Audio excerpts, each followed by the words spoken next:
You're listening to Two Chunks and a Hunk. Movie musings for mostly everybody.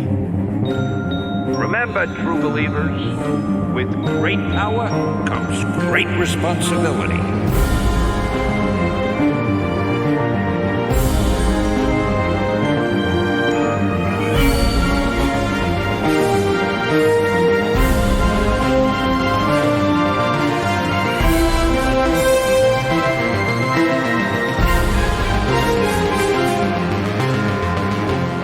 Welcome to Two Chunks and a Hunk. My name is Jordan Wonders, and this week I'm your hunk this time. I'm Doge, and people will say I'm a chunk for what I've done. And maybe they're right. I always thought that I'd have more time. And I'm Carter, and on behalf of the fine people of New York and real rhinos everywhere, I ask you to put your mechanized paws in the air.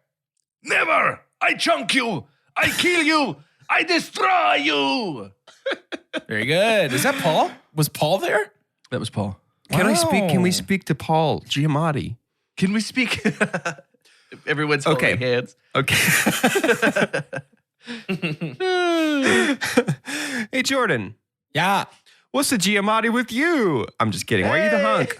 Why are you What's the kidding? Why do you Giamatti kid with about you? a joke? JK, don't actually tell us what. Just the kidding. Don't definition tell me of what's the Giamatti. is. Don't tell me what's the Giamatti with you. What's the Giamatti with you? What's a Giamatti with you? Giamatti, we gotta go back to the future. Giamatti. Italian Doc Brown. Giamatti. Giamatti McFly. Giamatti McFly and Dr. Pasta Brown. Pasta Brown. Okay. I'm the hunk because I'm the Christmasest of all the boys. Congrats. Well, first You are of all, the savior. Let me start by saying I did finally watch Klaus. Ooh. Oh. What you think? Crying. You cried. You cried in the three club, movies. was I. Like, Three holy movies make you moly. cry. Spider-Man 2, Into the Spider-Verse, and Klaus. Here's what I've learned. I think tied with Spider-Man, because Iron Giant made me bawl harder than any of them. I watched it once and I said, no more. It's too sad. Tied with Spider-Man, I've learned that my cry trigger in movies is like unconditional kindness. Just the purity of it Yeah. boils my eyeballs to tears. I love it with every part of me. Klaus was amazing. It's a very good movie. That's not why I'm the hunk, though. But you should watch it. But you should watch so Klaus. Good. Klaus is a bona fide Christmas classic. It is It's a classic. amazing. A Christmas it's classic. A classic. No, the reason I'm the hunk is because I'm the Christmasest boy. I have this evening the third and final of 3 work Christmas parties in one week. That's awesome. This my is job, the Christmas, Callie's the job, Christmas and my party job of again. Christmas Future? Is that the third one? Yeah. Yep. First one was Okay. Christmas Past. Yeah. So we had my Christmas Future, you're going to be doing some brain dances like in Cyberpunk. That's going to Yes. be sweet. Yes, A very cyber much so. party? That's amazing. Ooh. Yeah, they're gonna call us Blade Runners. Yeah, probably, dude. The first party was Christmas work party for my work. The second party was Christmas work Doge party went to for one of Callie's those. work. And Oh, my fun. the third one tonight is Christmas work party for my team only. Ooh. Oh, yo, The shout out exclusive to Callie's work Christmas parties. I used to go to those. Yeah, it's They're wild. pretty nuts. I met a real monkey. I met the Dallas Cowboy cheerleaders Wow. and some Was it country band from TikTok Oh, amazing. that I Okay, I Carter's did got a not monkey. care for. Jordan's got a country band from TikTok and cheerleaders. Carter, can you beat country band from TikTok and cheerleaders? You have a monkey. What else can you add that would beat Jordan? I'm trying to think of another one that I went to. 3 'Cause years ago, the Chelsea worked CEO of her company popped a bottle of champagne on the dance floor, and ruined a brand new pair of shoes that I bought. That jerk. But I couldn't say anything because I would like for my wife to keep her job. Yeah. So I just boil with sadness. Yeah. That's your crazy. other cry button. That's my When your other shoe- cry button. When your is shoes get ruined and you CEOs can't ruin chew my somebody out about it. shoes. When CEOs ruin my shoes, I just get real weepy. Crying in the club because my shoes got wet. It wasn't a club, actually, so. You guys want to talk about a movie? Yeah, that feels better than this for sure. No, we are going to wrap up the Amazing Spider-Man portion of our Spider-Man series with the second Mark Webb-directed Andrew Garfield and Emma Stone starring vehicle known as The Amazing Spider-Man 2. When Stacy dies. Sten Gracie dies. Rip Gwendolyn. Doge, synopsis so that we may begin. I'm going to do something that I don't usually do. And that is read 2 synopses from IMDb. Oh, good. Because one of them is an actual certified stinker that is 1 sentence long. Ooh, good. The bad one, you know what? I'm not even going to say that it sprung out of the head of Zeus like Athena, because Athena is the goddess of wisdom, and this person didn't even try. This mystery person, who was too ashamed to sign their name, writes, when New York is put under siege by Oscorp, what? It is up to Spider-Man to save the city he swore to protect as well as his loved ones, period. Somebody wrote that sentence and said, that's what this movie is. That's not what this movie Oscorp. is. What? People don't watch It is movies, right? It's an employee. It's an People don't employee of watch Oscorp. movies, right? Coming out of the shadows to save all of us, arriving on the scene in the nick of time, is longtime collaborator, Yes. probably 0-time listener, Nick Reganis. Come on, Nick Reganis. Nick Reganis writes, My goal fighting is for him to crime. listen once. I would love to have Nick Reganis on the show. Fighting crime and protecting New York City is a dangerous full-time job.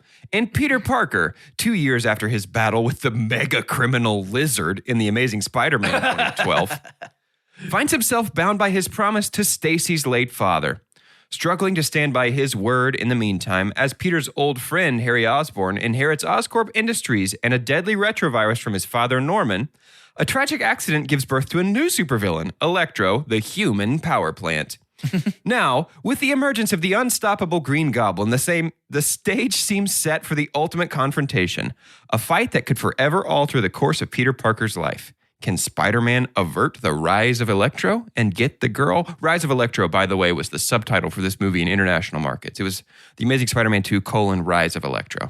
Is Nick Reganis international? Is he across the pond? I'm not perhaps? sure. There's probably some water between us and Nick. Can I Reganis. be honest? Nick Yeah. delivers every time. Nick doesn't miss. He's the How do you Hawkeye s- of How do you synopses. spell his name? Riganas. Oh, did you mean Nick? Yes. I love him. Doge, this movie Sucks? is a dad that has spilled ketchup and mustard all over his pants. And by that, I mean, this is a real sloppy poppy. Can you explain to me? Can you explain to me? That was almost like a Ted Lassoism. Why? Why is it so bad? Because the whole movie is a trailer for movies that didn't happen. We have Felicity Jones playing Felicia Hardy. This was her introduction for a Black which Cat they solo never movie. say, by the way. Which they never say. They say her name is Felicia, but they never say her last name is Hardy until the credits. And we are supposed to go, no way, that was Black Cat the whole time? Apparently, a lot of her scenes were cut. Oh, yeah, sure. Shailene Woodley was cast as Mary Jane Watson. Her and Peter had a lot of scenes together. They cut every single one of them. Whoa.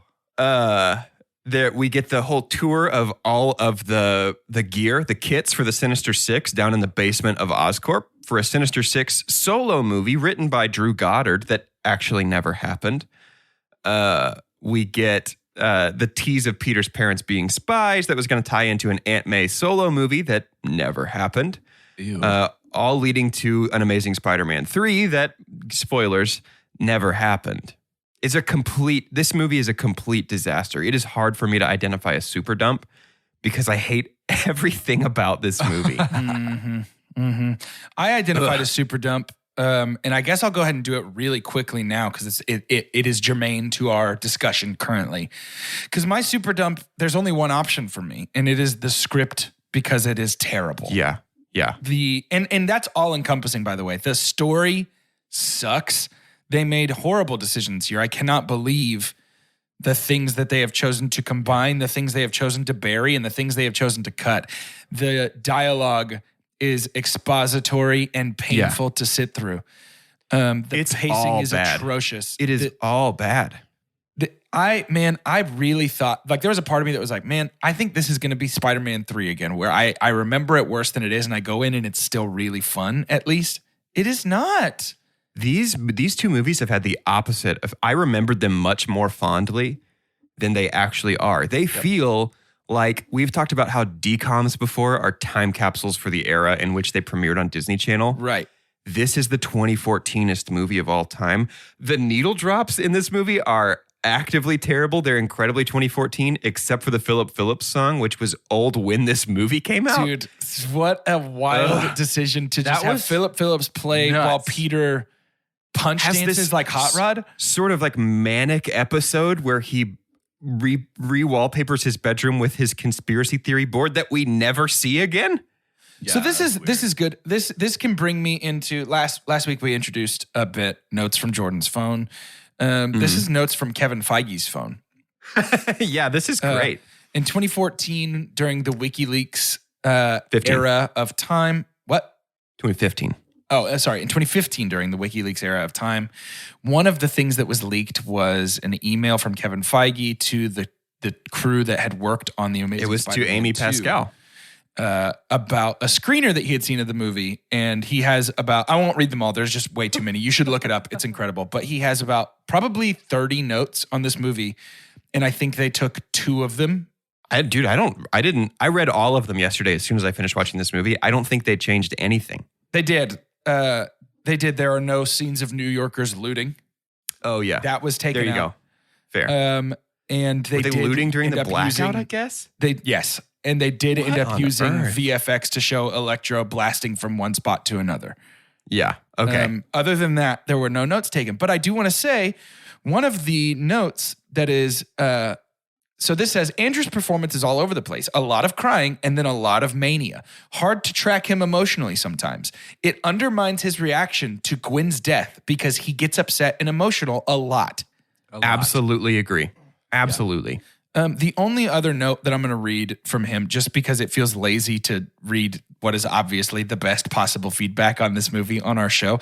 So I don't want to keep reading that. But you could cut out plane crash and Richard destroying spiders and start on the armored car. Don't start with Spider-Man. Let the danger and stakes to New York City build first, and then have Spider-Man enter the scene heroically. He has a lot of notes regarding Richard Parker and the story Because that stuff doesn't. being a chosen oh one. my gosh. That is awful. It's really terrible. bad. Carter, this was very, your very first bad. watch. Were you, after last week's The Amazing Spider-Man misadventure, the misamazing, unamazing Spider-Man, were you excited to watch this? I wasn't, because it was both unpredictable and predictable at the same time. It was walking the line of being very bad, but not bad enough to be fun. And that's my least favorite movie watching experience. Right. Something that's just not, like Breaking Dawn Part 2 is a blast. Yes. Right. Yeah. Because it is so bad. Right. But this was like, I mean, it would have been a great Gossip Girl finale. Like, it's like, like there's worlds where this works. I think not. It's absolutely not a movie about Peter Parker. Right. I should never feel like at any moment that Peter Parker, not Spider-Man, Peter Parker would have been cooler than me in high school. Yeah. Right. And from the jump, Andrew Garfield was that. And in this one, I think he's mourning what he knows will be the last Spider-Man movie he's ever in.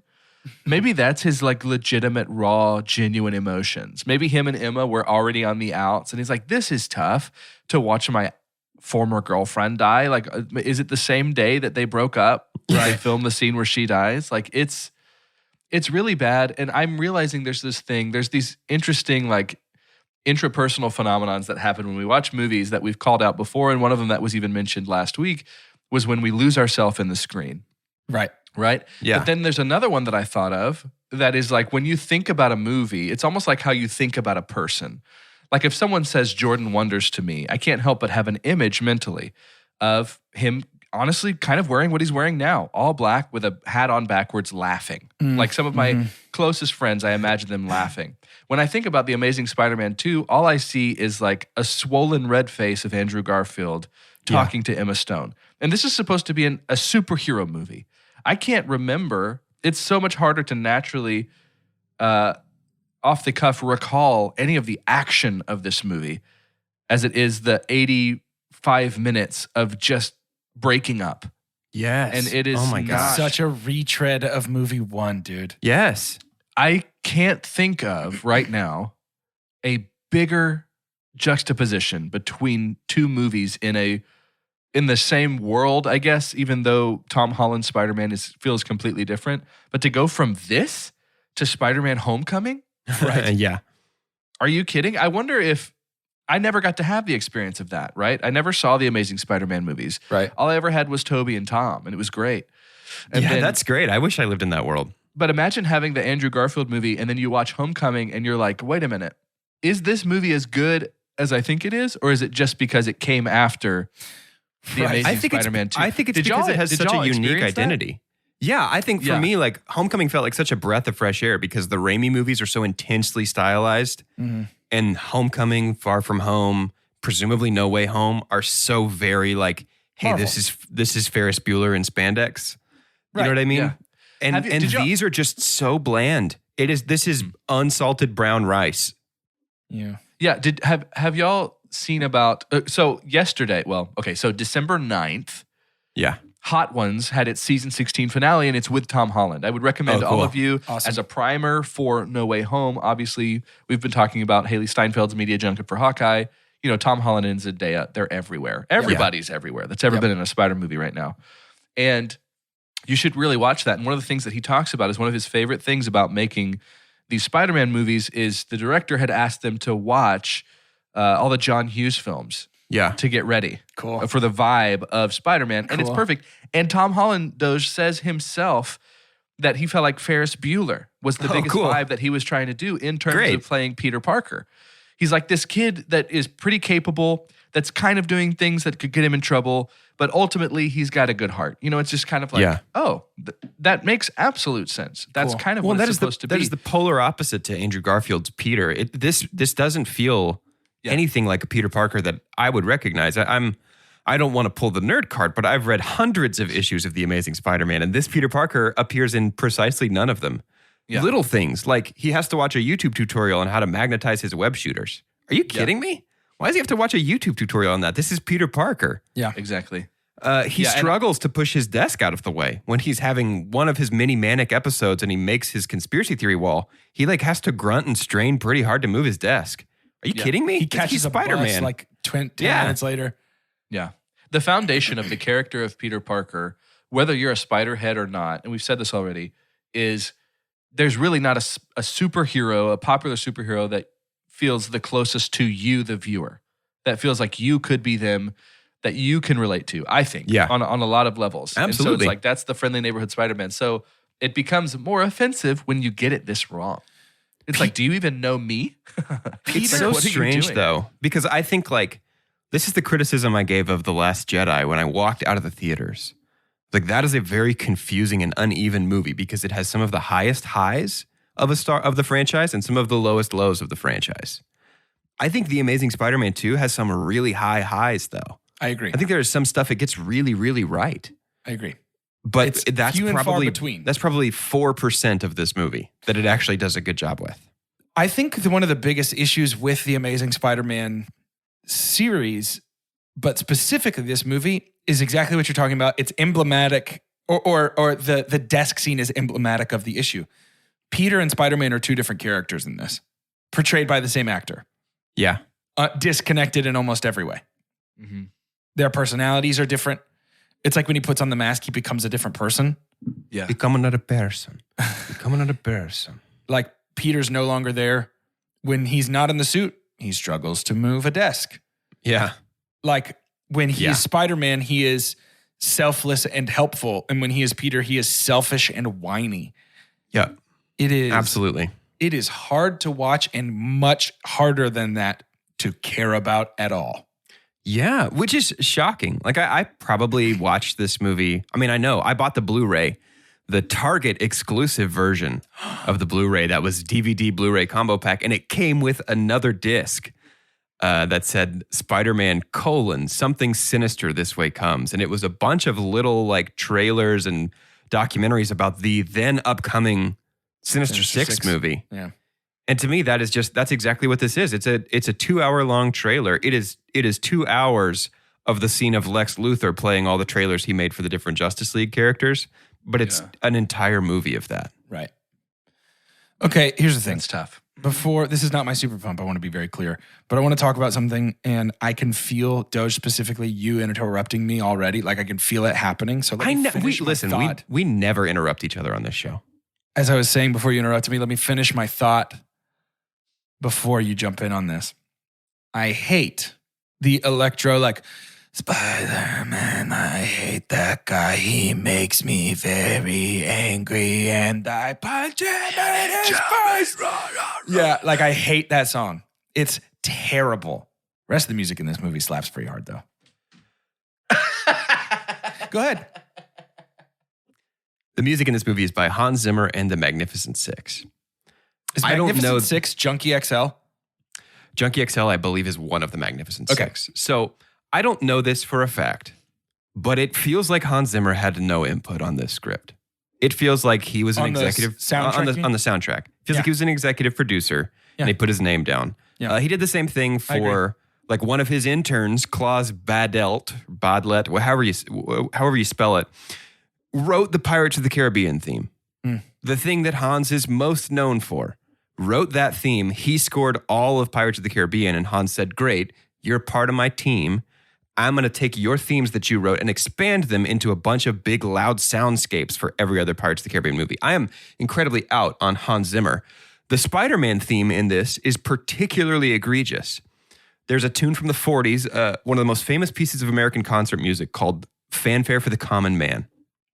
This was written for soldiers going off to fight in World War II. And it starts with this beautiful horn solo that was a huge inspiration for John Williams for the Superman theme. The melody of Fanfare for the Common Man is exactly the melody of the Spider-Man theme in this movie. We just 100% rip this famous piece of American concert music for our Spider-Man theme, and we play it on this big blasty trumpet. It is so tonally all over the place. The music was very nearly my super dump because it never slows down. Yeah. I don't care about any of what you just said. It's cool. The Spider-Man theme is cool. I have never heard theme song for Regular Boys or whatever you said it's called. I've never heard that before. So his theme song, I thought the opening with him flying in and the suit rippling and the theme song playing is very cool. I think that the music is a lot of fun, particularly minus the this. Other than that, the electro stuff is very good musically. I think it's very interesting and different. This is certainly different from other superhero scores, right? I think it's a cool soundtrack. Yeah.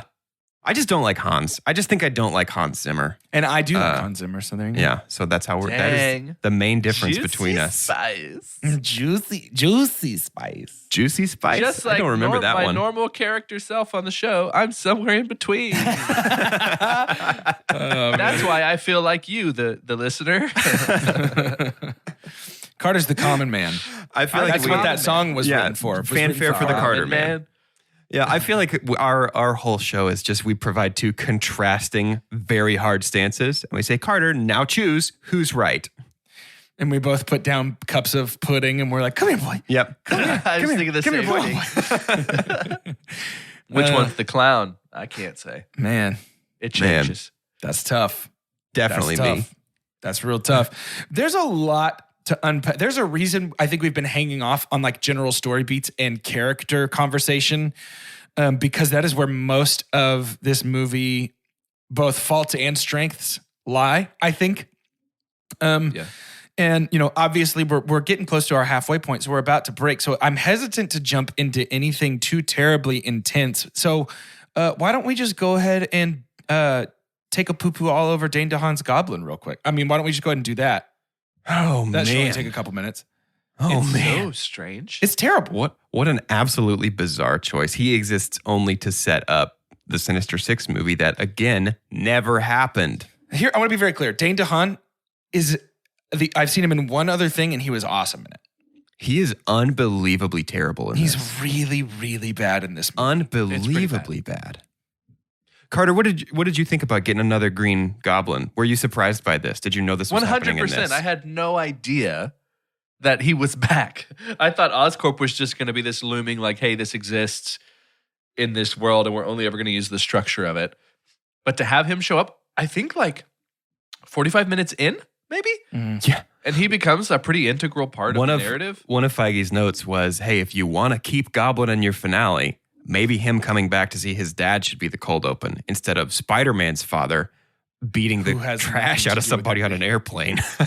So the moment we introduce Harry Osborn and we start to see the interactions between him and Peter, it feels like Harry's like he's constantly trying to be like, okay, I definitely know who farted, but I don't want to tell anybody. Like the way he talks is so interesting. And at that moment, I mean, when they are on the shore and they're just talking about life and girls and stuff, that's when it really did feel like Gossip Girl, like with the music that was playing in the 100%. background. Gosh. It totally felt like an XOXO Spider-Man Which one of them moment. who was being surveilled in that moment? Harry. They were surveilling Harry? I think so. Because But it's it his was like bodyguard. Yeah. but it felt very Succession. But it's 'cause Like, they're it trying felt to very frame him for he's- something? He's taking over I mean, they were real quick to, oust him Oh, yeah, I'm as soon as they could. inscrutable. And I think it was... Inscrutable movie. But yeah, their relationship was like really strange. And it was just so blatant. It was like, I don't think you had to be someone who connects the dots with storylines and have any kind of history to be like, hey, this is lazy. Yeah. It's like, man, I haven't seen you. It was like, it was a moment of Vin Diesel screaming all alone Yeah. in one of the Fast and Furious moments when Harry's just like, and then you put me in boarding school. And it was just like, wait, what? The whole goblin Boarding school? disease, the retroviral hyperplasia. I didn't tell you. It's genetic. And don't worry, Chris Cooper turns into an actual green goblin with claws in this movie. Yeah. And he becomes Mysterio's dad when he's building a rocket. It's all so strange. It doesn't make any sense. Yeah, it's bizarre. It's like, hey, you're gonna blow up someday from the insides. Is Chris Cooper the dad in October Sky? Was that the joke you Yeah, just... that took me a while to get there. He was. It's the whole man, universe. dude. You guys got to do your research. That's so good. Yeah, that was just absolutely bizarre. It was honestly such a mess. So I think we can definitively prove that when Peter Parker's best friend becomes a goblin, it becomes the worst movie It's bad. in the franchise. There is a rumor that so like the confirmed villains for Spider-Man No Way Home, there's 5 of them. And we typically with Spider-Man stories operate on a basis of the Sinister Six. And there's a rumor that Peter's friend Ned could follow the same trajectory of a different Ned. So basically the Tom Holland Spider-Man movies are Peter Parker stories, but they have Miles Morales as supporting casts. Miles' best friend is basically what Ned is. But Ned Leeds is a different character in the Amazing Spider-Man stories. Sorry, not these movies, the comics called The Amazing Spider-Man. Ned Leeds is traditionally a different character who at one point becomes the Hobgoblin. And so there is currently a rumor that maybe Ned's the final member of the Sinister Six. And I'm here to tell you definitively that if Peter's best friend becomes a goblin, the movie's terrible. Why do you do this? Why do you feel the need to shine your flashlight down the narrowest alley on the street and go, wouldn't it be terrible if we went down that alley? Because he's it's a always way anticipating it. Yeah, I have to be prepared for every threat. Yeah. If he can be like, listen, I happen to know that they were moving that piano up to that 6th floor apartment. I'm not going to walk there. See how it falls on that person? Mm-hmm. I'm just playing. I'm saw that playing coming. emotional minesweeper. I'm just letting you know if we click this square, we'll see a you're playing 4. We're 4 Goblin's squares advocate. away. Yes. There were a lot of Spider-Men you were talking about. So you're saying if Ned in No Way Home turns into the Goblin? Yes. You won't like No Way Home? I'm just saying, historically, that might indicate that it will be a bad movie. All I'm saying is that when Peter's best friend becomes a goblin, the movie ends up being bad. It's more of a joke than anything else. It's not funny. That's it? my friend Spider-Man, and it's not funny. Yeah. Yeah. I wish we would stop making jokes on this podcast. It's too silly in here. So it's like his hair. Why did his hair do that? And because it's supposed to look like the goblin's like purple link hat that he wears. Why did his teeth do that? And he just started talking. Dude, apparently they toned down the teeth. No way. Yeah, apparently the original goblin transformation gave test audience children nightmares, so they had to tone down the transformation because he was too yucky. Oh my god! Nightmares because of how terrible it is. I just like that apparently the goblin disease teases and thins adult hair. Like it's just like male pattern baldness and like Texas women hair teasing at the same time is what it does. The goblin, my only note on my phone, it was all encompassing for goblin. All caps. Goblin sucks. Yeah. Horrible.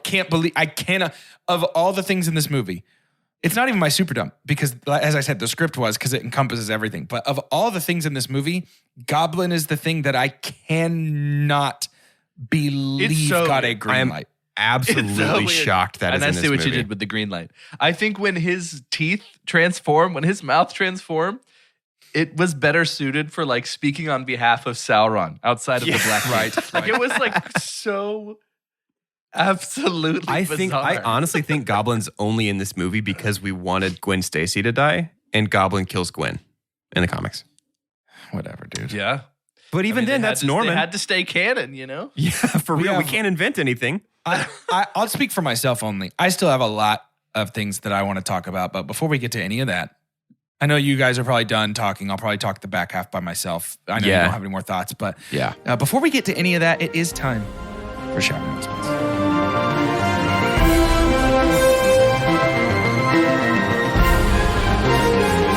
Welcome to Shout Announcements. It's the part of the show where we give shout outs and make announcements. Big shout out to Joey Fatone, star of our off-air conversation just before we began shout announcements. Can't really remember how we even got there, but Joey Fatone, you're doing great work. Keep it up. I'd like to talk about something important. For once. For once in my life. That'll be a nice change. You sure you can handle that? For once in my life, I'll talk about something important. I would like to talk about what we are reviewing next week. Oh, yeah. To end our Spider-Man series. Yes. It's No Way Home, y'all. Yeah, I'm really excited for that. I don't know what it's going to be. No one does. Someone does. But that person's not me. I am so pumped out of my mind for this movie. This is end game levels of hype across the global, and I am all about it. Across the global? Across the global, I think. Yeah. You ready for some bold prediction? Predict.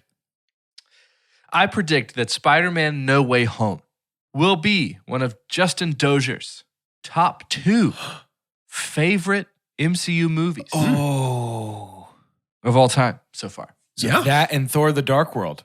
Yeah. It's a really huge possibility. It's my prediction. Hey, you know what? I'll co-sign. What is my number 1 favorite? I don't remember. Have I told you? I'm sure I've said that at some point. I think you love Winter Soldier. I think you love Civil War. Ragnarok. Yeah. I think my number 1 favorite is Endgame, honestly. I think that might be mine too. Yeah. It was just such an Infinity experience. War. I don't know. There's lots of good ones. These Marvel movies are pretty good. Hey guys, I'm not afraid to say it. I think Marvel's fun and good. I like them. I actually like to watch them. Speaking of bold take, geez. There are also lots of good ones that listen to our podcast. Good ones. And yeah, I think everyone's doing a great job. We've got all the reviews that we need. Thank you for answering the call. Sorry if I was a little rude the last 2 weeks. Is it opposite day? And yeah, just keep living your life. You don't have to rate and review if you haven't yet, because why would you? He's transforming. His teeth are sharpening. His nails are lengthening. Retroviral hyperplasia. His hair is being teased and thinned as we speak. Why aren't you rating? Why aren't you reviewing? That's just going to be unpleasant to listen to. I think. I hate you. All we needed was your reviews and your blood. Why? Do we need blood? Do we? I mean, there will be. Ooh, Well, I that's- drink your milkshake. We have to. I mean, we do need it for the. If we don't bring the podcast god, the dark podcast daemon, like a pint of human blood once every full moon, he does claim our souls and drag us back to pod hell. That's the only way we get to stay on this plane. So review us and please mail us Save your our lives. blood. I think the funniest thing from There Will Be Blood to quote is I've abandoned my boy. Yeah, I play League of Legends, and a lot Have you of heard of times when Arcane? you're not. Have you heard of When you're not Arcane, being a- Carter?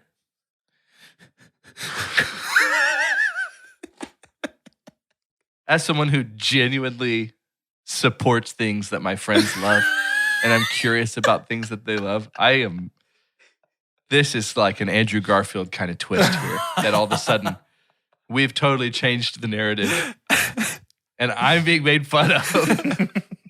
Nerd, I can't believe you like something. Hey, Unbelievable. I'll watch it. I'm really busy through the rest of this year, but I promise you, I'll watch it in the new year. Thanks, man. You got time for No Way Home, okay? And this podcast, Because if I don't watch No Way Home, then I don't Heaven get to be on forbid. the episode. and keep your cute puppy alive and stuff. Anyway, Well, Carter, what were you going to say before we were rude? I don't know if it matters, That's a honestly. good point. Let's get back to the show.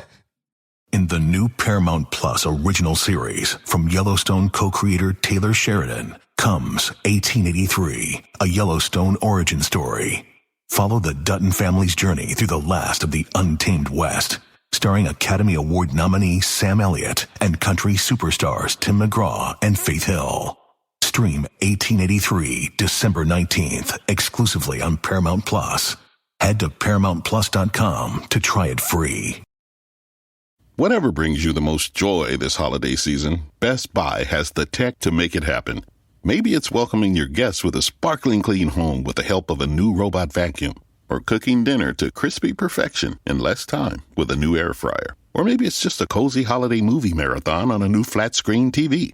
Best Buy has you covered no matter what you're looking for. Get your gifts at Best Buy fast and free, including free next-day delivery on thousands of items. Visit BestBuy.com or download the app to shop now. Can I super pump? Please. Yes. Guys, I really enjoyed watching Electro move and fight and blow things up. Okay. Okay. I thought that was fun. Yeah. I thought him turning into just energy and choosing to go different. I mean, it was awful that he was playing the Spider-Man or the itsy bitsy spider on the like energy turbine. So hold on. that hold was on. pretty dumb. That could have been awesome. I think if Yeah. Electro had shown any sort of like humor like that prior, if he had been playful at all, I actually think that's really fun. If we had let Jamie Foxx be Jamie Foxx So yes. Yeah. instead of saddling him with this totally bizarre character that he has No, to hold play. on though. Yeah. Hold on. Because well, I want he to. started as well. Well, I just want to co-sign with you, Carter. My super dump is a more general Super Pump? Electro. Yeah, my super pump is Electro. Okay. And specifically, I think a little bit of like what could have been. Like Yeah, sure. these glimpses of, there's these glimpses of awesome in there. I think the character design is really good, actually. Like, I think he looks cool. To see his insides. Yeah, And stuff. like I think he Yeah. looks really cool. I think I love the idea of a villain that is scared of what he's capable of doing. The scene where Spider-Man is talking to him and he's like, hey, I don't want to hurt you. You don't want to hurt me. Let's just go talk about it. Let's get away from this water. Let's get away from these people. That's very Spider-Man. That's very cool to have a villain that the borderline megalomania of like, why are the cameras not on me anymore? I finally am being seen. It's interesting. It all could have worked. And I think that's why it's my super pump, because I enjoy when Jamie Foxx is on screen in this movie. I do like it. Yeah. Yeah, it's so weird because it was kind of like we had John Cena and then we put him in a Fast movie. Like the fact that we lose any personality, kind of. But when he's Max, This is at the Jamie beginning, Foxx. But when he's awkward, Yeah, Max, that's what I'm he's saying. good. Yeah.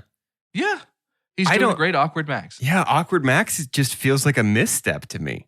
I feel like that is Electro is my super dump for this movie. All right, fair enough. Oh, Electro is my least favorite thing about this movie. You could remove Electro Wait, what? completely. Your least favorite thing about this movie? that's kind of ridiculous. If you remove Electro completely from this movie, nothing changes.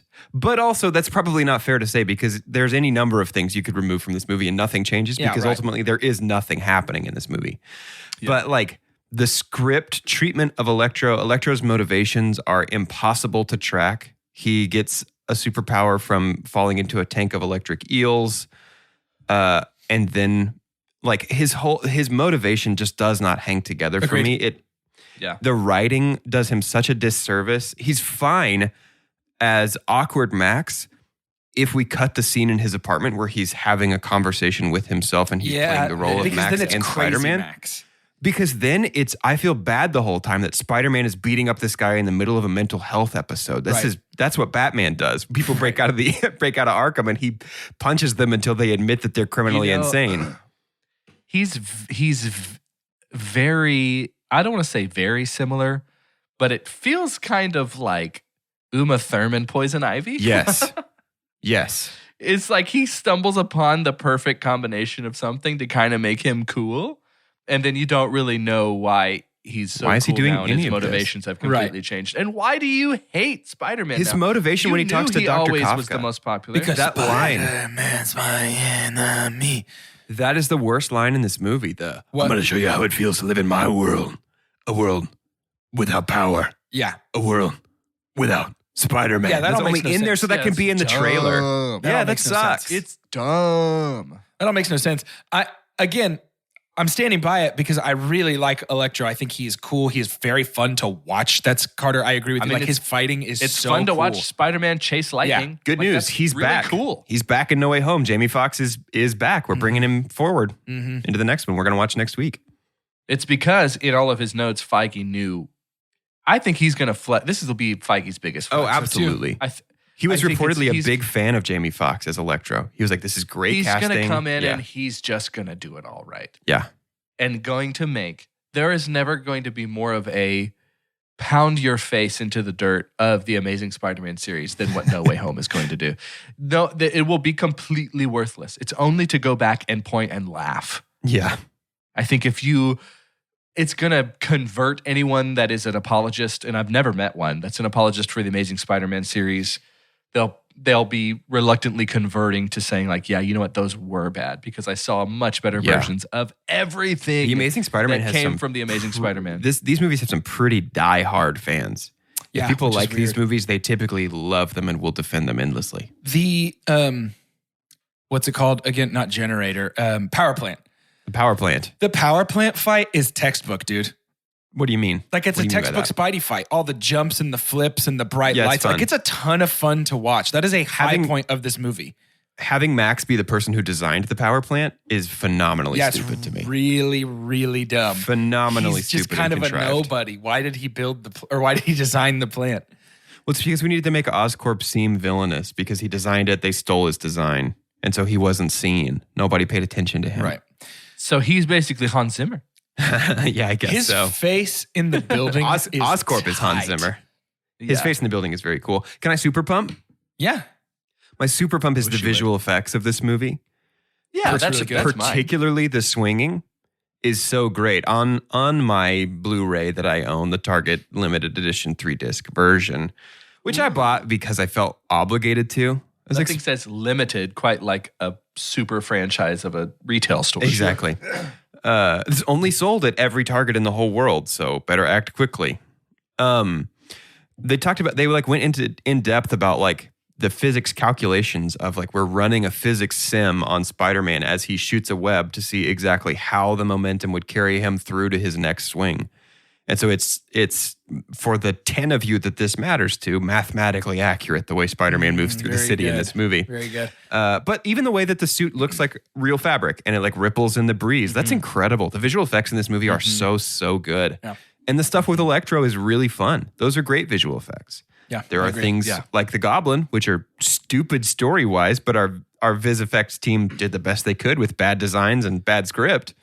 I have Yeah, one the more CG in this is really Goblin good. specific note, Okay. which is why is he laughing when he shows up to the power plant? Because it's funny, dude. Because it's the chemicals. It's make so you laugh. funny. Dude, it's so funny. The chemicals make you laugh. That's probably it.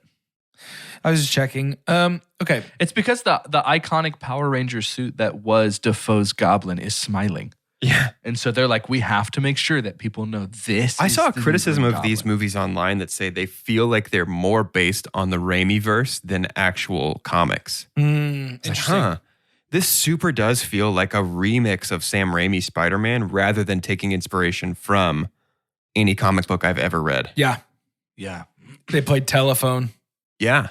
Very interesting. I like that take actually. Yeah. That feels pretty accurate because the notable thing we pull from the comics here is obviously the Amazing Spider-Man issue 121, which is, by the way, the time on the clock tower. It's 1:21 a.m. when Gwen dies. Stacy dies. That was almost my super pump.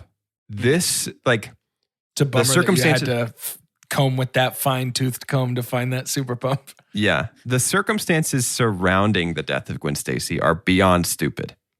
But from the moment that she's falling and Spider-Man fails to save her, that's really well done. That's Hard a really, disagree. like, you don't think that's good at all? Hard disagree. Okay, talk to me about it. I actually have a lot of notes about this scene specifically. Okay. I'm only going to zero in on 2. This clock tower is eldritch in nature. It is roughly 5 stories high from the outside and 200 stories tall on the inside. She falls. Well, good thing we have a big, giant mechanical Notre Dame clock tower Bingo. at a power plant. So that's stupid. another thing. The clock tower design is stupid. The way that she falls and we stylize it with all of the falling gears and all that stuff. Go do it in an actual old clock if you want to have that happen. Yeah. And then the other thing is web hand. Web hand sucks. That's stupid. Web hand ruins the whole yeah. scene for me. Yeah. Then it made a hand. Web hand It's ruins so the stupid. entire scene for me. I'm talking about from the moment the web touches her to the hard stop of Yeah. her when Peter The snaps stones, her back. The stones Yeah. to show The Emma The Emma stones. stones to show her die. That's what I'm talking about. Like from the second the web touches her, I like it. But You everything talking about before the half a second where Emma Stone's body shatters into a million pieces? You love that? Big fan. and Peter's reaction to it and his motivation to keep moving. I think from there until the end of the movie, that's the end of a different movie. That feels like that's the end of the movie Mark Webb wanted to make. In the middle, with all the Electro, all the trailers, all the Goblin, is the movie Sony wanted him to make Right. so that they could advertise for their future projects. I'll co-sign that. Again, I agree. Sony getting their greedy fingers in their Spider-Man movies and saying this has to be what we want. It can't be a movie. It has to be an ad. Yeah. Yeah. There is... Can we talk about how awful it is from a Spider-Man perspective? Spider-Man is my favorite fictional character of all time. I think that's probably pretty clear. 5 movies deep in this series. Can we talk about how awful it is from a Spider-Man perspective that his whole motivation, he wants to date Gwen but won't because her dad said not to? We talked about this last week. Yeah. That has to be something he arrives at himself. So dumb. It's unbelievable They that are we that externalize that Peter conflict. is down to just bail on New York. Yeah. They're that college relationship of like a good buddy that you're like, Yes. dude, just break up. Yes. Yeah. Do something. Stop doing this, taking a break. Crap. My Yeah. super dump is Peter Parker. Yeah. Yeah. I don't like anything about Peter Parker. I don't feel sorry for Peter Parker. It's such an upside down world to not like Peter I Parker. know. But yeah, sure, Andrew Garfield's a great actor, but why did he have to do this? Why was it written this way? He feels every bit of like too cool and too emotional.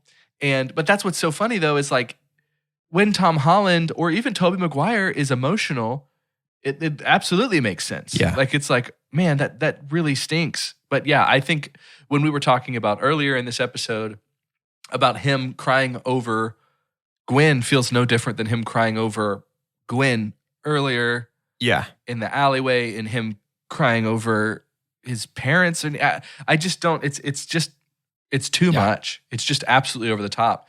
And I joke about it feeling like Gossip Girl, but it does feel CW like presents Spider-Man, dude. It's just meant to. I think the people, I wonder if the people that are just so apologists for the Amazing Spider-Man, maybe they were going through a breakup while they were watching it. And they're like, this got me through. It's like when people fall in love with like a was- 6 out of 10 album, but they swear it's a 10 because it pertained to their life exactly at that moment. I mean, that's got to be it, right? Like, it's just Yeah. unbelievably bad.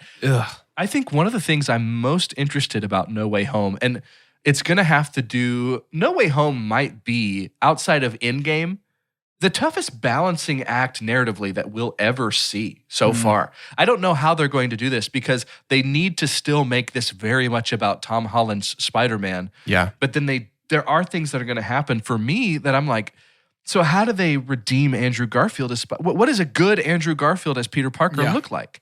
I know. Or are they going to keep it canon of like, hey, he was just the emotional one? Because that's the thing. If he was the one shows that's out up, of place. if he shows up and acts like he does in The Amazing Spider-Man 1 and 2, I'm going to be so bummed because I hate that. Yeah. But if he shows up and is functionally a different character played by the same actor, if he's a better Peter Parker, then I'm going to say, oh, this is inconsistent. This is not who he was. So is this a different, you know what I mean? It's like, Well, he could either be a variant or he's older. I mean, that's what I'm saying. time Like, has like passed. it's Like, is that's it- the needle is to it thread, dangerous? but it's hard to win with that. It's you run the risk Yes. of ruining, of making me dislike something by including things I don't like in it. yeah. In No Way Home, is it dangerous to let Andrew Garfield be the version of Peter Parker that Andrew Garfield, the Oscar nominee, is capable of? Right. Like, is it dangerous to then measure him against the Tom Holland we know and love? Has Tom done enough to still be my favorite Spider-Man? Oh, by the way, here's Toby again. Yeah. You remember Toby? He was great. Remember your first time Your swinging? first love. He's back. Yeah. He's back. Here's Bing Bong of Spider-Man's. Is he just going to disappear while we shoot for the stars? You know, it's like, I don't know. I have absolutely no idea. And in the end, is what's going to make it all work, not necessarily Spider-Man, but Benedict Cumberbatch is Stephen Strange. Yeah. Who knows? What the heck, dude? It's just, I can't wait for this movie. I'm excited and terrified. I have no idea. I think that I have no idea. that's my trepidation with this movie is that like I don't particularly love the lizard from The Amazing Spider-Man. Electro from this is my super dump. Both of those boys are in the trailer for the movie that we're going to see next week. And that just makes me nervous. I mean, I don't get me wrong, I'm excited for it and I think I will love it. But there's just this little bit of like, I know I don't like that. And yet you're putting it in my movie anyway? Oh, we'll see. I still am pretty firmly in Camp Flex. Like, I genuinely believe that Kevin Feige knows the reception to these elements and is like, watch me do it right. Hey, Sony, watch me do it right, though, is the thing. Yeah. That's what I think. I really do. And I'm not particularly an optimistic person in general. I just MCU has earned my trust up to and thus far. And so I think I just feel a little more confident in it than you. You saying Feige's the instructor on your back on the skydive? Yeah. Right. Cool. There's two more things that we have to talk about, and one is Paul Giamatti.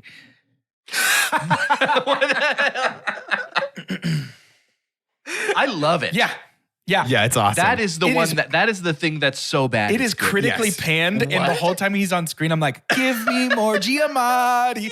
Give me more Giamatti. Is he in the Tracksuit Mafia? Dude, right? Oh my gosh. The Rhino Has a mech. tracksuit on. The Rhino mech is awful. Yeah. Awful. Kind of dumb. But he is, I mean, chef's kiss. He is. He is out of control in this movie. I love So it. Out of control. How did he read that script and go, this is what I should do? And how did nobody on set be like, Paul, you can't do that? Because he's It's- Paul it's- Giamatti. It's akin to, it's in the family tree of Alan Rickman in Prince of Thieves. It is Jim Carrey's Riddler. It's like, what are you doing? See, I was thinking even then Arnie's Mr. Freeze. Yeah. Oh, yeah. Oh. Sorry. I was about to spoil things. Also, just by the way, this is a side note, not one of my two things left on my list. We do find out who the Shadow Man is, by the way. It is Mr. Fierce. Who is that? Victor Freeze. Something Fierce? Oh, that's right. I need to Google that. I don't remember. I almost called him Victor Freeze. Victor Freeze. Gustav Fiers, known as the Gentleman, is a mysterious criminal associate of Harry Osborn and Oscorp Industries, as well as Norman Osborn. Hey. Cool. The other thing, that was a sarcastic cool, by the way. I don't want anybody to misconstrue that. Who cares? The other thing that I want to talk about is the biggest missed opportunity in this whole movie, which is... Oh, that's going to be a strong claim because I bet we could name one missed opportunity. Okay. The biggest one. Tell me. The kid at the end in the suit, man, could have been an all-time great Spider-Man moment. And why was it not? Because the rest of the movie sucked. The rest of the movie's so bad. That is part of it, yes. Because the rest of the movie sucked. I'll tell you why it wasn't. There's a few ingredients here. Number one, this is the pettiest one, but it's just a me thing. Should have been Miles. Absolutely should have been Miles. There's nobody else that should have been. It should have been Miles in a suit idolizing Spider-Man from a distance. That's number one. Number two, I think this moment is better if the kid's mother is in danger and the kid in childhood innocence steps out and holds his hand out like Spider-Man to shoot web, and a web shoots out and grabs Rhino, and he gives a gasp. And then that's when Spider-Man says, hey, Spidey, tag me in. Let me take this one. You're doing a great job. Yeah, Thanks for standing in for me. And then just beats the crap out of Rhino. Like that moment, that line when he calls the kid Spidey, that got my tear factory. That was really sweet. Cranking up a little bit. It's a good moment. It's a Spidey moment when he calls the kid. I was numb. Yeah, sure. Yeah. You were sort of, I knew what to expect. You were spent. A little more going in. Could have been. Yeah, I cried all my tears. Could have been a Spider-Man 2 on the train level moment and just absolutely was not. Yeah. I agree and disagree. It was a good effort. It couldn't have possibly been because of everything else. That's what I mean is like in better hands, this moment is a 10. But because of where we are, it doesn't even touch the net. Is it even a 1? Right. Yeah, exactly. Does it register on the Richter scale? But it just mourning what could have been, I think, is where I'm at. Yeah. I think folks who say that Andrew Garfield is their favorite Spider-Man are also mourning what could have been. I have said the phrase, he's a good Spider-Man, not a good Peter. He's bad at both. Yeah. I put it in the same camp as folks who say Ben Affleck is their favorite Batman. That's mourning what there's nobody there. There's nobody in that camp, I don't think. There are lots of folks in that camp who say Ben Affleck is my favorite Batman, and I think it is. Those folks are probably able to see what I can't see, which is the latent potential and the passion of the actor. And see a reality in which the scripts were good. But I do feel bad for Andrew Garfield. Yeah, of course. Like I think he comes out worse than anybody else in all of these. Look. Ben Affleck. I love Andrew Garfield, Emma Stone, Jamie Foxx. Like, I love these people. They're fantastic. I have enjoyed them in many a project. It's not this one. The scripts are just so bad. I just feel so bad for Andrew Garfield. Ben Affleck was a better Batman in Gone Girl than he was in any DC movie. Andrew Carter Garfield's will not rest Spider-Man until everyone hates Ben Affleck. Say that again? I don't think you have to hate him. I think he's good when he's used right. I made an incredible joke that's just buried. It's just buried. No, it was good. It was good. Just buried. Say it again. No, it's time to rate this movie. Hey, pause the podcast. Say your joke again. No. You lost it. You lost joke privileges. Also, it's because I was talking over you. It's time to rate this movie. Before we rate this, I do want to say that I think Andrew Garfield was a better Spider-Man in Tick, Tick, Boom than he was in The Amazing Spider-Man 2. Using science, the same science that Doge used to reverse engineer my joke and steal it directly out from under me. Scientific cinema scale is perfect and as follows. The best thing we could ever say about a movie is own it, don't lend it. Buy that poster. Hey guys, I don't think we're going to need that one this week. No, probably not. The next best thing is buy it. That's followed by rent it and then stream it. And after that is forget it, and last, but certainly least, the worst thing we could ever say about a movie. God hath forsaken us. The worst thing we could ever say is that it was at least as good as The Amazing Spider-Man 2. Man. Oof. I'll go. If you still gotta decide, I'll go. I got mine. I think ready. I know, and I thought I knew coming in. As often happens, my position has become galvanized and extremified during discussion. We radicalize ourselves by talking about movies. Right. By the end, we're just like ride or But die. I'm gonna go. one I'm gonna go emotion. first to make sure that I don't want an asterisk next to this saying that it was influenced by anybody else. You know what I mean? Because I just came across as so wishy-washy. God hath forsaken us on this one, I think, boys. This is, and it's not even that the movie itself, like the actual like bits and bytes and pixels on my screen are that particularly horrible. They are, but it's not just that. It is that there is no excuse. Let me just put it like that. The source material is there. There's no excuse. There's no excuse to make a Spider-Man movie this bad. You intentionally made a bad movie. That's the only answer. So God hath forsaken us. Shame on you. Yeah, I am realizing. So we did a whole series called Blockbusted, and it was just really awful movies. Jupiter Ascending, Cutthroat Island, things More like fun. that. But I loved More those. fun. I loved that Yeah. experience. And so while when you look at it and the people that literally invested in those movies lost so much money, they would say God has forsaken us. But for me, as a movie critic reviewer, I love the experience. So it can't be there. So I think the line that I was talking about earlier, to where it's so bad it's not good, is a God has forsaken us for me. And I'll have to say that for this movie. It's just, I never want to watch it again. And if it wasn't for this podcast, I might have never seen it. You know? And so it was like, just It's the awful. difference between God has forsaken us. bad and like disappointing, or like bad and a letdown. I don't know how to describe it. It's like there's bad movies and then there's like bad experiences. And this is a bad experience on top of being a bad movie. Yeah. It's a bad movie and a bad time watching it versus a bad movie and a good time watching Correct. it. Yeah. Yeah, I'm not vomiting after it's not like the good feeling of vomiting, but at least you enjoyed the buffet with all the really awful food. Right. It's just like, I'm vomiting, I can't really place it. I just don't feel I contracted like norovirus from this movie. You contracted retroviral hyperplasia. I didn't tell you. It's genetic. It's genetic. As it started, the shaking in your hand. And the weird guys, we've been truly and thoroughly forsook in this one. Yeah, man. That's God a hath bummer. forsaken us. This is so unbelievably bad. I was a lot warmer to it after I first watched it Yeah, of course. because I was excited about the things that this was a commercial for.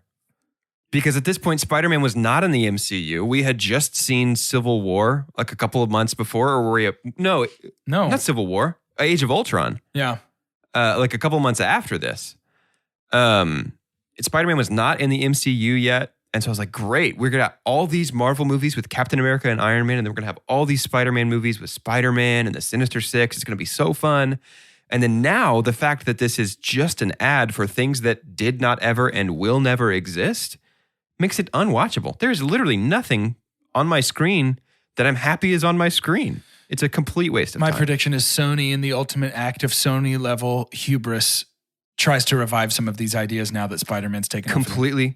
Completely agree. If Andrew Garfield is in No Way Home and people say, I'm happy to have Andrew Garfield back, they're going to say, guess what, guys? Sinister Six movie is back on. And is it in the MCU? You'll just have to go see it to find out. Yep. Carter, I still think it's Feige's Trojan horse. I think so, I think too. he's like, here's what we'll do, Sony, to make you still think, hey, thanks for all you've done. I'm sorry, contractually, we ended up still making way more money than you did about this whole Spider-Man thing. We'll bring them all back. Why don't we bring them all back? And then he just kills them. Like he destroys everything about what Sony used to do. Maybe Andrew Surprise. Garfield has the goblin disease in this one. Oh my God. retroviral hyperplasia. I had to get it in there one more time. Carter, are you happy that you watched these? Because now next week when Andrew Garfield shows up, you're going to say, I know that guy. Are you? I am. Okay. I think it's good to have watched it for the sake of No Way Home. I really do. Yeah. And I'm kind of going to be upset to not see Emperor Electro, but it's okay. It's okay. Well, I'm Electro. Don't you know? I'm Electro. so I don't like. Here's another thing I've learned. I hate when people name themselves in the heat of the moment. So like, if Spider-Man decides that his name is going to be Spider-Man because he's got spider powers and he's a man, and that's where it goes, then great. Or when there's like the weird pressure. Let me rephrase that. When somebody confidently names themselves in the moment. So if somebody had been like, if a news reporter had been like, what's your name? And he's like, Electro. And they're like, okay, great, we'll roll with that. Then that's one thing. But him being like, don't you know what everybody calls me because everybody calls me this because I've been around for longer than 48 seconds. I'm Electro. Yeah. Haven't you heard? Don't you follow me on Twitter? Yeah, it's stupid. Check out my LinkedIn. I think the single best supervillain naming scene is in Spider-Man 2. The other Spider-Man 2, not this Spider-Man 2. I got it. When Jameson names Doc Ock. Yeah, sure. Science Squid. Yeah, that's a very good scene. Shocking that J.K. Simmons is part of the best naming scene because he's amazing. Hey, he was, Jonah was in this in email form. He was. Mm-hmm. Brilliant. Well, to end today's episode, I'd like for each of us to say our name and what is one element from this movie that we hope appears in Spider-Man No Way Home? Unconfirmed. Nothing that's been confirmed yet. For Two Chunks and a Hunk, I'm Jordan. Wonders, that is. I personally hope that Webhand comes back. I think that would be really special. I think that'd be really great. It's the best scene in this movie. It was a cool creative decision that they definitely should have made. It's his coolest power. Yeah, his people don't talk power about is Web making Hand hands enough. out of webs. Yeah. That's his main power. I'm Doge. The final battle of Spider-Man No Way Home. We've got all three Spider-Mans there. And Doctor Strange holds up one finger and says, there is one more hero. Earth's greatest hero. The real Earth, not the comic book one. Earth's greatest hero. Earth's greatest rock star. Has to come say. And Philip Phillips comes out of the portal. Yes. Amazing. And he's singing a song. And he says, no, you're I'm gonna make- not alone. I'm gonna make this place your far from home. And then the movie cuts to black. It's over. And we don't actually know why it ended there, but maybe the fact that he said the name of the movie in his song, maybe that teaches us something about ourselves. I think Philip should have named his band Mumford and Buddies because it's just a Mumford. Mumford and ripoff. Buddies. Just for your sake, he would say No Way Home. Yeah, That's right. That's okay. That's right. I'm Carter, and I'm a big fan of the Dom Toretto still fighting with a wrench. You know, bringing back the thing that you're like, we realize that's ridiculous, but we got to keep doing it. Yeah, fine. I'm telling you, genuinely, I'm being the genuine one of the three for this end credit scene. If Paul Giamatti comes back as the Rhino, I'm actually going to cheer. of course. I think Yeah. I would love that. That would be so funny, right? Like if he comes back, I'm like, okay, wink, Well, wink. when they pretty knock incredible. out Green Goblin and Willem Dafoe is there, and they're like, who's running the show? If you're here, how is everything still happening? And he's like, there is another. And then it can cut to him being like, I'm the Rhino baby. Why was he Arnold? I just watched Jingle All the Way the other night. Somehow Rhino returned. Somehow Rhino. He's just like, Jamie. Jamie. It's me. At the beginning of Jingle All the Way, Sinbad says Turtle Man, and I think that's the funniest line in the whole movie. Guys, Jingle All the Way is really It's good. honestly so good. You're my number one customer.